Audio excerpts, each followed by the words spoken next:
அது கேப் இருக்கு பாருங்க, மோத கிடையாது காரு. திருமாவளவன் இப்போ அதுக்குள்ள இருந்தாரா? இருங்க. போலீஸ் வந்து 2வது பின்னாடி வண்டியிலேருந்து இறங்கி ஓடுறாங்க.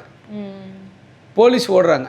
இவர் வந்து முன்னாடி பாருங்க, முன்னாடி நிறுத்திட்டு, முன்னாடி இருந்து கேமரா கிடச்சிருக்கு. முடித்துட்டு யாருக்கிட்ட போகிறாரு பாருங்க. இங்கே எங்கள் தலைவர் இந்த பக்கம் இருக்கார், டிரைவர் அந்த பக்கம் இருக்கார், இந்தாண்ட பக்கம் இருக்கார். யார்கிட்ட போகிறாரு பாருங்க, பிரச்சனை யார்கிட்ட போகிறாரு பாருங்க, எங்கே போய் கத்துறாரு பாருங்க.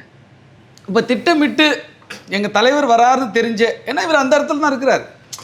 இன்னொரு அம்மா கை காட்டுறாங்களா மேடம், அங்கே தான் எங்கள் தலைவர். இன்னும் ஒரு 10 அடி போனீங்கன்னா அந்த வீடியோ பார்த்தப்ப தான் உங்களுக்கு தெரியுது இவங்க திட்டமிட்டு வந்தாங்கன்ற. ஆமாம், அதன் பிறகு தான் தெரியுது.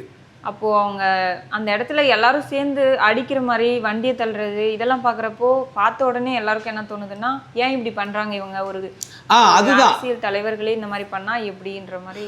அது நீங்க கேட்கறது கரெக்ட் தான். என்ன நடந்துச்சுன்னா அப்ப சொல்லிட்டேன்னு உங்களுக்கு.